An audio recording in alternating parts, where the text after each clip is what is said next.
E aí, pessoal, estamos aqui com o mestre internacional Diego de Berardino. Tudo bem, Diego? Tudo bem, Felipe? E aí, tudo certo? Tudo Tô certo. gostando de ver suas entrevistas, né? Ah, valeu. Bom, para quem acho difícil que não conheço, mas só uma pequena introdução. O Diego é claramente carioca, atualmente morando em São Paulo. Foi mestre internacional aos 19 anos, ganhou 2 brasileiros de categoria, já jogou Olimpíada, já jogou Copa do Mundo, inclusive indo para o desempate contra o lendário Gata Kamsky, né? Tem 2 normas de grande mestre, tem, sem dúvida alguma, vários outros resultados bons, mas acho que é um resumo, é um bom currículo. Então, por aí, Acho que esqueci o quê? tá ok, né? Tá É, ok. não, já se apresenta bem. Bom, vamos lá. A ideia é tentar entender como você ficou, enfim, se tornou um jogador tão forte, mas também papear um pouco de alguma das suas experiências, né? O que eu só para botar um pouco. A gente é meio que contemporâneo, eu sou um pouco mais velho, e eu lembro que nos torneios de categoria, o intercâmbio que a gente tinha é que eu sabia através de você qual que era o próximo funk do momento, porque Pois, naquela época chegava primeiro no Rio e aí depois vinha para o interior de São Paulo. pois é, né? Naquela época os funks do Rio, no Rio eram mais populares ainda, né? E, tipo, meio que chegava antes, assim, né? Hoje não tem muito isso, né? Mas Não, tinha chega esse tudo. delay. É Chega quando... tudo junto. Mas antes era o cara. Eu começava a cantar o funk lá na escola, 6 meses depois, olha só, aquilo lá realmente existia, não inventou. quando a gente se encontrava nos torneios, trazia as Exatamente. novidades, né? Não no Exata. Opa, o que é? Deu uma travadinha. Não no tabuleiro, mas no funk, né? Exato. Bom, mas, enfim, quando eu te conheci você já era um jogador forte de categoria, então vamos começar do começo. Quando é que você começou a brincar com xadrez? Meu pai me ensinou lá pelos 5, 6 anos, Aham. mas aí me ensinou assim o básico também, jogava com meus irmãos, com os vizinhos, nada Aham. muito sério. De vez em quando ele tinha o livro do Fischer, né, das 60 partidas, ele me ensinou anotação, eu tentava ver a primeira, a segunda, Aham. nada, sem entender muito, mas eu gostava, assim. Isso com 5, 6 anos já? Não, lá pelos 7, Aham. 8. Mas nem sabia que existia federação, confederação, torneios, assim, no Brasil, no Rio, né? Aham. E aí, lá pelos 9, exatamente quando eu tinha 9 anos, a escola que eu estava participou de uma Olimpíada escolar, né? Uhum. De todas as modalidades. E a professora de educação física perguntou se tinha alguém que jogava xadrez. Aí eu levantei timidamente a mão e aí não parei mais. Ah, legal. E só pra saber, seu primeiro torneio foi um sucesso ou nem tanto? Você lembra? Ah, foi bom, eu fiz 5,5 em 6, né? É que eu Bom. sabia basicamente defender o pastor, ele não pendurava tanto, Aham. e, e com isso, tirava as peças ali, com isso eu fui bem ali no primeiro torneio escolar, entusiasmei. Aí eu tive um treinador, né, a partir desse torneio, o primeiro foi o Tufik, treinador, professor lá do Rio de xadrez. Aham. E aí fiquei um tempo jogando escolares, torneios desse tipo, até que comecei a jogar na federação também, saber que tinha as coisas e tal. Que tinha torneios. E como é que era o ambiente do Rio nessa época, você com seus 10 anos, mais ou menos? Então, no meu primeiro clube, o Alfa Barra, né, o professor Renato, então, a gente tinha aula 2 vezes na semana lá com ele, tinha Uhum. uma turma bem legal, a gente jogava blitz, tinha uma aula sempre sobre um tema. Eu, sim, não era tão assim, era meio preguiçoso para estudar sozinho, e tal. Aham. Mas era mais isso, o ambiente do clube, as aulas ali e os pings, né? Uhum. E quando é que teve. o contato assim com um livro que você lê e começou a gostar? Ou talvez foi esse do Fischer que em algum momento você começou a ler e realmente fazia sentido? Exatamente. Depois depois de um tempo, eu tive aula com um professor chamado Silvio Mendes, que ele demonstrou assim para mim como ele era fanático por finais de torre, né? Uhum. Ele não sei se você lembra dele, ele ia nos torneios e botava assim um tabuleiro num cantinho em São Paulo, no Rio, em vários lugares. Uhum. E ficava mostrando posição para a criançada adorava ele, né? Ele era engraçado, usava um gorrinho assim. Eu lembro dele no torneio do Rio, acho que um pouco depois disso. Então, e aí ele mostrou assim, a importância dos finais de torre e tal, de estudar sozinho, mas ainda nada muito, não estudava muito a sério ainda. Uhum. Mas com o Limp depois, né, que depois ele foi para o Rio, Você aí tinha quantos anos quando você começou a ter aula com o Limp? com 13. E aí ele pediu para eu ler o Pacman, né? Que é um clássico, né? E um livro de finais chamado El Final, né? Do Czerniak, que era bem legal. Uhum. E também aí ler o livro do Fischer mais a sério. Eu realmente devorei esse livro. Ah, interessante.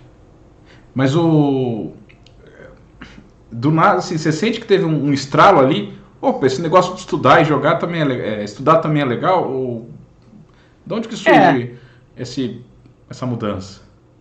Assim, quando você vê o resultado e entende assim o efeito que aquilo faz no seu jogo, acho que você se anima, né? Mas no início é um pouco difícil competir com videogame ou jogo no computador, ou no nosso caso, jogar muito no ICC, né? Sim.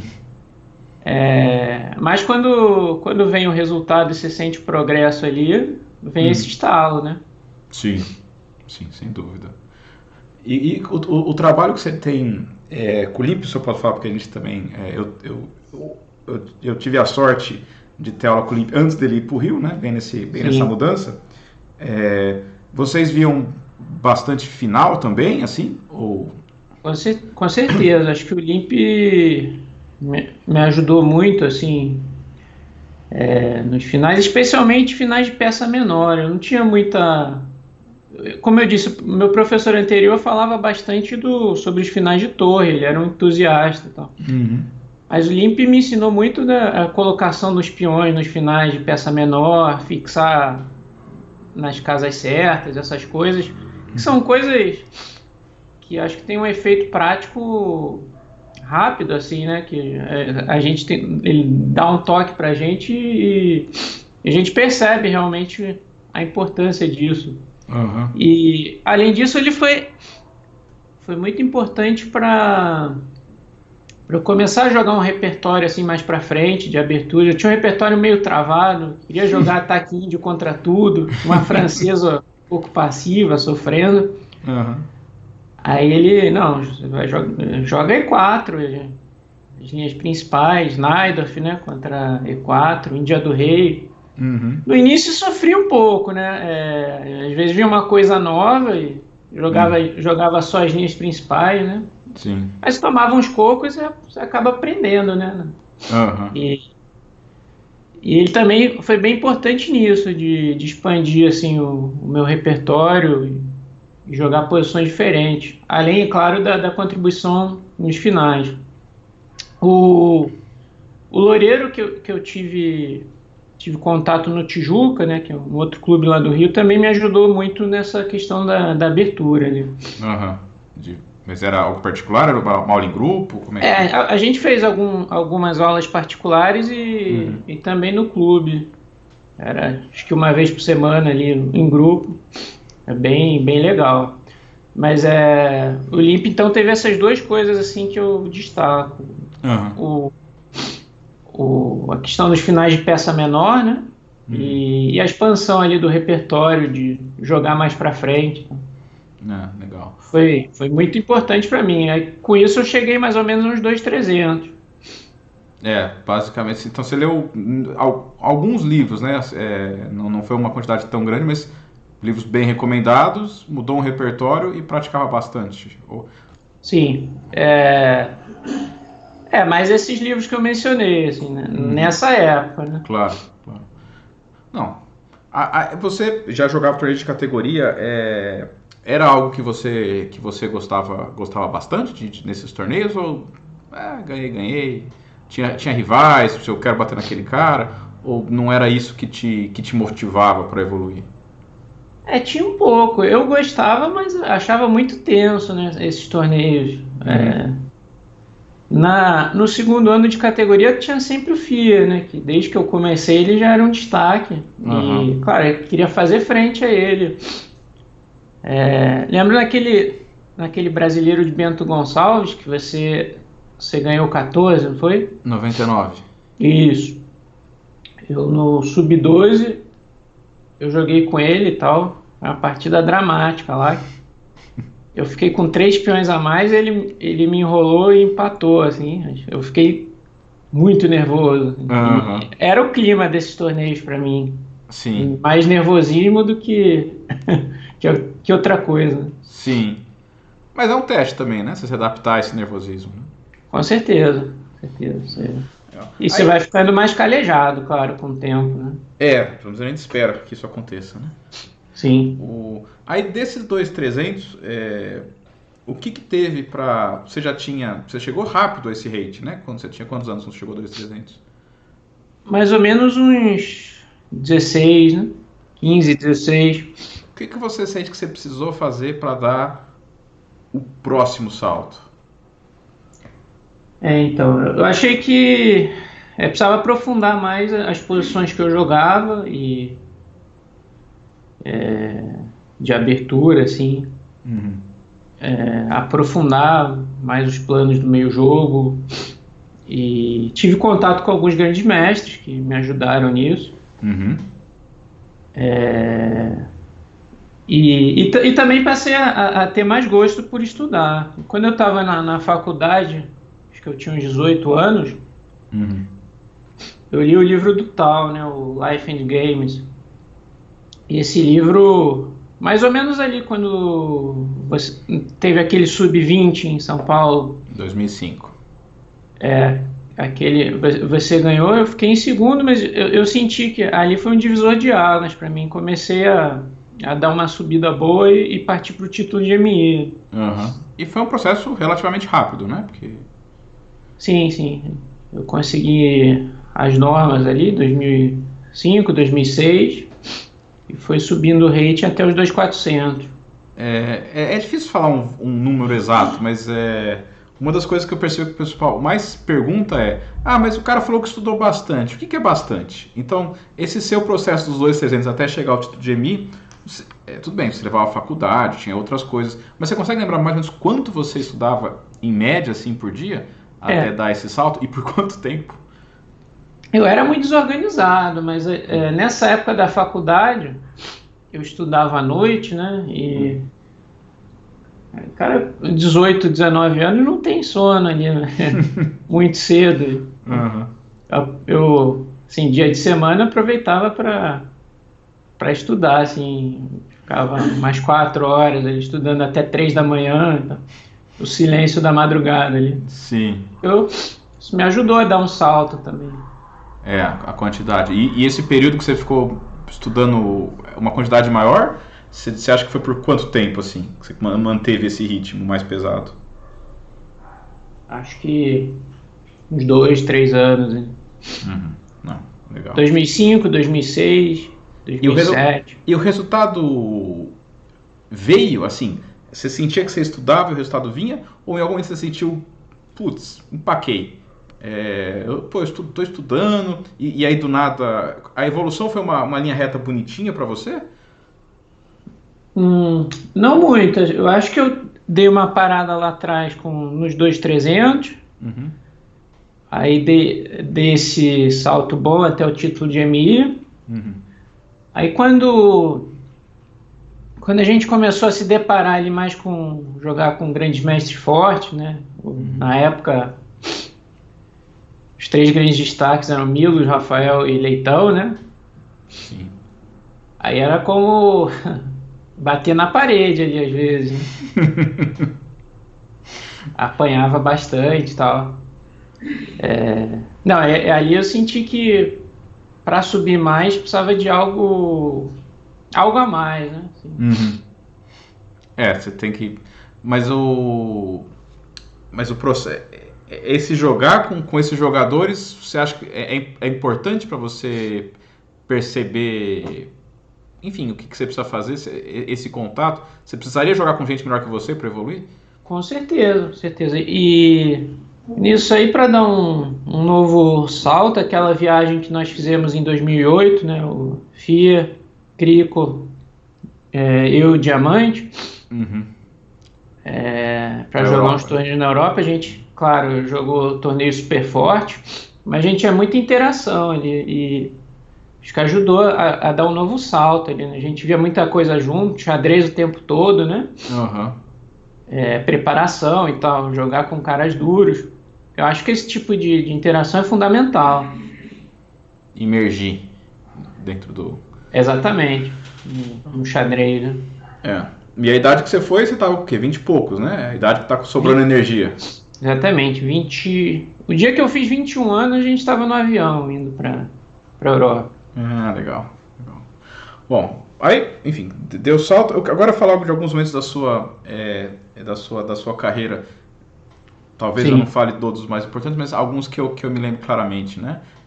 Uma característica que eu lembrava sobre os torneios é que nem sempre você começava tão bem, às vezes sim, às vezes não, mas às vezes você engatava uma série de vitórias e saía ganhando e chegava. E eu lembrava, eu ficava bravo, eu pensava, eu viro e mexo, tô até jogando bem, mas empato uma, depois empato outra, e o Diego quando começa a ganhar vai fazendo ponto, né?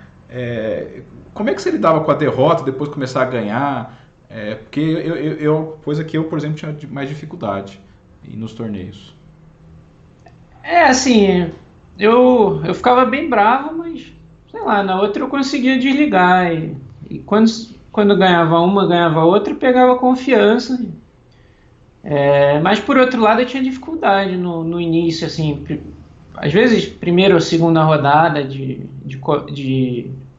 esquentar, assim, perdia bastante ponto. Mas, de vez em quando, eu dava esses sprints mesmo. Acho que conseguia voltar bem na próxima, como se não tivesse... Não era algo que te abalava a ponto de mudar o seu resultado, assim, a sua performance na rodada seguinte não tinha problema se você perdeu a anterior? Não, em geral não, acho que com isso eu não tinha dificuldade, né? Mas era mais no início dos torneios. O aquecimento. Exatamente, especialmente nos fechados, né? Você levou muito a sério o livro do Tal, é isso? Tal tinha isso, né? Mas depois ele saía ganhando sem parar, né? Os torneios também eram bem longos, né? Não, dava tempo para se recuperar algumas vezes, né? Algumas vezes. Não, legal. Outro acho que marco da sua carreira foi a classificação no Zonal para a Copa do Mundo, né? Que eu acho que é algo que você, sem dúvida alguma, foi importante para você. E depois o match com um jogador que já disputou título mundial, como o Kamsky, né? O que você lembra dessas duas partes aí da sua carreira? O Zonal foi legal, foi lá em Araruama, no Rio, né? Um torneio que eu tava jogando sólido, firme, assim, não ganhei de nenhum grande mestre, tal, mas também não perdi. FIA estava muito bem, ganhou bem o torneio, consegui empatar com ele ali no meio, empatei com você, com o Everaldo, com o Molina, e cheguei na última com chances ali, né? E aí podia acontecer, eu vi que as coisas estavam dando certo, podia acontecer uma combinação de resultado que eu ia pro desempate. E aconteceu. O pessoal empatou muito ali em cima e eu joguei com o Álvaro, uma partida que quem ganhasse ia pro desempate, acabei ganhando ali e fui pro desempate com o Evandro, né? De rápido. Fez um grande torneio o Evandro, acho que ele virou MI ali, né? Sim. E Mas eu estava bem confiante ali pelo torneio e joguei assim. Fiquei menos nervoso no desempate do que ele. Teve muitos erros, mas consegui manter mais os nervos no lugar para ganhar. E é uma tensão absurda, né? Sim, De empate. E depois com o Kanski, né? Essa é bom, 1-1 ir pro desempate com o Kamsky é algo, pelo menos, ter algum orgulho, né? Nessa época o Milos estava me ajudando, eu fiz umas aulas com ele, a gente preparou junto. E a primeira partida eu entrei assim, muito nervoso ali, o clima da Copa do Mundo, aqueles caras todos, né? Você já jogou, tá um nervosismo, né? Você tá uma sensação de formiguinha, né? Tá o Ivanchuk ali do lado, Mami, Cariaquim. E assim, eu entrei muito nervoso e joguei muito mal, assim, a primeira, ele me ganhou muito fácil. E acho que isso ajudou, assim, na segunda com que ele não entrasse assim tão alerta, né? Não que ele tenha, digamos assim, achado que já tinha ganho nem nada, ou desrespeitado, mas não entrou tão alerta. E o Milos falou, não, você joga algo, assim, o que ele jogava não tinha muita refutação, aquela eslava de dama B6, né? Vai jogando, mantém as peças, né? E tenta jogar uma partida longa. E de repente ele pode se confundir em algum ponto e tal. E assim foi, ali no apuro ele se confundiu, eu ganhei um peão e talvez a posição fosse defensável, mas tinha pressão eterna, muito mais fácil de jogar para mim. E acabei encaixando ali um ataque e um arremate. E depois veio o desempate, né? Mas esse momento, assim, eu fiquei muito feliz, assim, foi o momento mais feliz, assim, quando ele abandonou ali em termos de xadrez, né? E como é que é depois se você acaba de ganhar? Eu tenho um aluninho, por exemplo, que se ele ganhar de qualquer um que tem mais hate que ele, a rodada seguinte é um desastre. Porque ele não consegue mais se concentrar. Como é que foi depois de conseguir um baita resultado, se concentrar e jogar um desempate que não foi um desempate duro, né? Foi duro, no dia seguinte eu ajustei algumas coisas, né? O Milos me ajudou na abertura da primeira partida. Aí eu fiquei ok, mas estava nervoso ainda, o desempate ali é bem tenso, né? Cara mega experiente, né? Ele, além de tudo. Mas eu consegui salvar uma posição com 2 a menos em cores opostas. E ali eu achei que as chances tinham quase que ficado iguais ali. Mesmo ele com todo esse rating e tal, mas a situação era ali eu contra ele. E, sei lá, o que tinha acontecido tinha igualado um pouco as coisas, né? E aí veio a segunda partida. E aí o ponto é que eu me animei demais. Uma posição que eu podia... Uma posição de peão dama isolado, que eu podia jogar um D5 e secar e prolongar o match, que eu deveria ter feito. Eu me animei, tentei jogar ativo e ele acabou explorando a debilidade e me ganhou firme. Deveria ter tentado prolongar mais o match e aumentar as minhas chances, né? Mas foi bem legal, assim, toda essa experiência aí e esse match com um cara desse. Sim, não, imagino. Não, legal. Acho. Agora, falar um pouco do seu estilo de jogo. Quem conhece sabe que você leu muito dos jogadores clássicos. Tem alguns jogadores que você gosta bastante, talvez até se espelhe. Você acha que o seu estilo de jogo veio de livros que você leu, veio de professores, ou é algo seu? E, aliás, qual que é o seu estilo de jogo? No início eu era um atacante ali, às vezes meio intempestivo, né? Irresponsável? Irresponsável é a palavra. Depois eu fiquei um posicional meio medroso e tal, com o tempo. Posicional meio medroso? digamos assim, né? Mas você acha que foi essa mudança foi, você ficou mais maduro? Eu acho que é isso. Não, não necessariamente seja bom. Isso é bom, né? Mas acho que a maturidade, não sei, se quer arriscar menos, os momentos de tensão às vezes são desgastantes demais, né? Que é o famoso ganhar só no controle. Exatamente. Não passar tantas emoções, né? Mas não necessariamente isso é bom, né? Aham, certo. Tá, e só para mais um pouco, se você teve essa mudança, teve algumas coisas, mas assim, a sensação que dá é que, por mais que tenha demorado talvez um pouquinho para começar a engrenar nos estudos, tem algo que você voltaria e faria diferente, ou alguma dica que você poderia dar pro Dieguinho? Com certeza. Primeiro, estudar mais, assim, mais do que ficar jogando na internet, né? Aham. Blitz.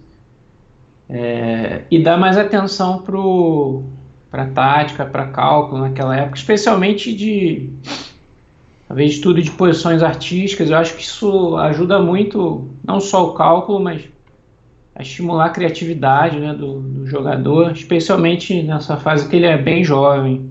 Uhum. Você sentiu, é algo que você sentiu uma dificuldade maior mais velho, é isso?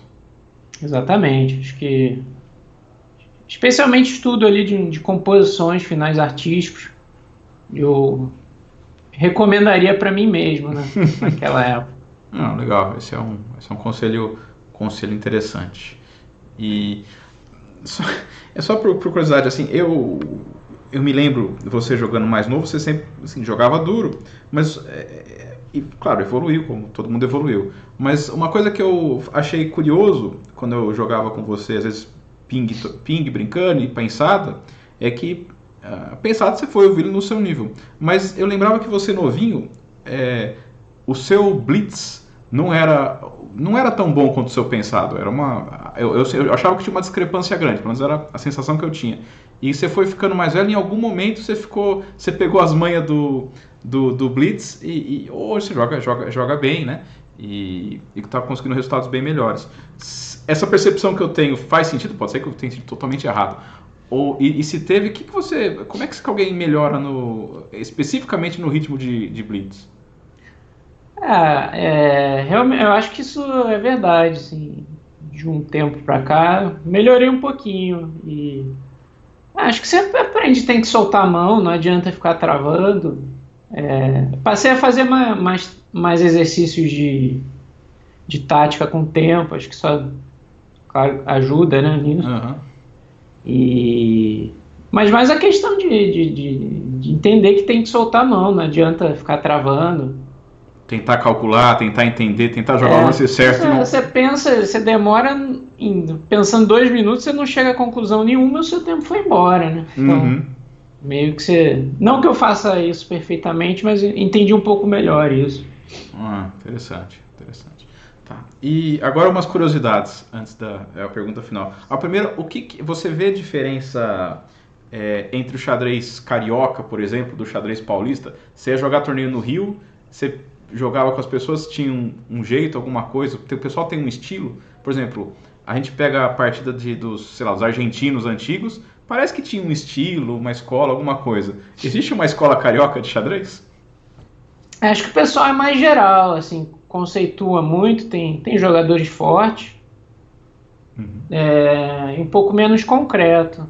Pelo menos o pessoal, digamos assim, da velha guarda que sempre ganhava os torneios quando eu comecei ali, eu tenho essa sensação. O pessoal era mais no conceito, mas é um pouco menos concreto. Acho que era uma marca assim, que eu percebia. Pelo menos o que eu percebia, né? E era um pouco diferente quando ia jogar fora, né? Sim, isso eu acho que é interessante. Bom, e para finalizar, a gente faz para todo mundo, eu queria só perguntar qual foi o lance da sua vida, e assim, já vou te cobrar que quando você virar grande mestre, você vai ter que voltar a escolher outro, mas por enquanto, até o momento, qual foi o lance? De novo, pode ser porque que nem você falou do Campos, que você saiu muito feliz da partida, pode ser porque você acha que foi realmente o lance mais genial que você já fez, por qualquer razão. Então, a partida com o Cães que eu ganhei foi legal, mas acho que um lance individual que me trouxe mais memórias boas, acho que não é nem o melhor ou que eu já fiz, né? Nem o mais difícil. É o Torre 6 com o Raul, que eu faço a primeira norma. Eu precisava empatar para fazer a primeira norma de GM lá em Santos. Isso em 2008, Barcelona. Mas estava confiante, tá? Eu joguei para cima e ganhei a partida. E tem um Torre 6 bem legal lá, que leva um ataque decisivo ali para as brancas. Traz muitas memórias boas, além de estar no clima da viagem ali com o pessoal. Vários fatores. Me traz memórias bem boas. Então acho que esse é o lance. O Torre 6, quando você jogou, você sabia que ia ganhar? Ou ainda tinha coisas obscuras que podiam acontecer? Eu senti que estava perto. Mas não podia baixar a guarda. Não. É um jogador... não era o jogador que é hoje, o Raul, mas já tinha perto de 2.600 ali, 2.500 alto, né? Pra quem não lembra, o Raul, eu acho que com 12 anos, jogou um match de rápidas, ou sei lá, se blitz com o Kramnik. Então, com 12 anos já tinha, acho que 2.200, então... nessa idade, com 2.600 já era muito forte, então foi um belo resultado, sem dúvida alguma. Agora, para acabando as perguntas enxadrísticas, agora, você mesmo falou que, citou antes que você levantou a mão timidamente ali com 9 anos para falar que jogava xadrez, né? Como Sim. É que alguém tímido agora um dos popstars do Chess 24 Brasil e apresenta e comenta? Como é que você lida com isso? Como é que você se sai? Você já se acostumou? Agora fala feliz, chamou de xadrez, você fala feliz? Bom, dando um pouco de aula, a gente vai pegando mais o jeito e tal. Mas, claro, a Júlia tem me ajudado bastante ali e nas primeiras transmissões ali nos candidatos foi um pouco difícil, né? Ficar umas 6 horas ali falando de xadrez e tal. Mas você vai fazendo, você vai acostumando, não tem jeito. É a prática mesmo. Vai perdendo a vergonha e tal. Sim. Agora já é um veterano. Perde a vergonha de pendurar ali na frente de todo mundo. Entende que faz parte, né?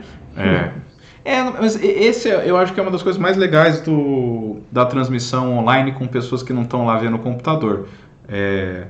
Você vê um grande mestre, mais nacional, jogadores muito fortes, vão lá, eles entendem coisas super profundas, mas de vez em quando eles dão uma peça em assim, né?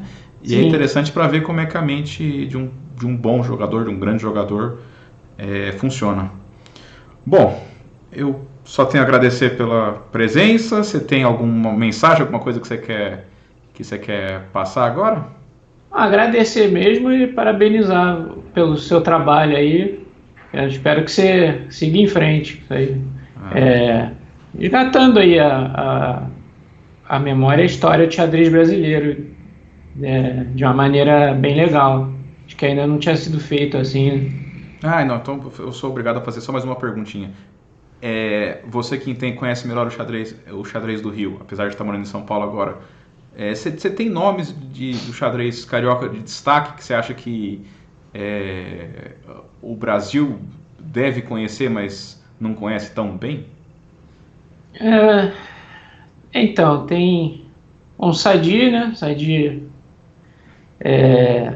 Dumont, um mestre FIDE bem forte.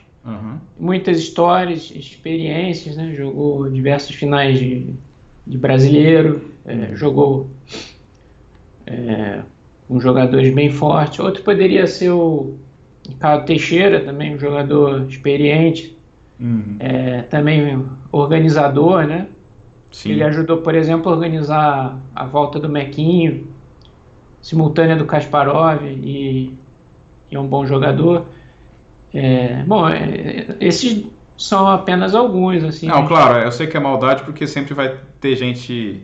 E também tem o Loureiro, né? Porque o Loureiro é um grande historiador do xadrez também, tem uma vasta cultura, acho que ele poderia acrescentar bastante sobre isso. Legal. Bom, é isso, eu vou tentar entrar em contato com eles, mas de qualquer forma, muito obrigado de novo, Diego, e é isso, espero que vocês tenham gostado, que eu me diverti aqui, e até a próxima. Até mais, pessoal. Falou, Diego. Valeu, Felipe. Um abraço.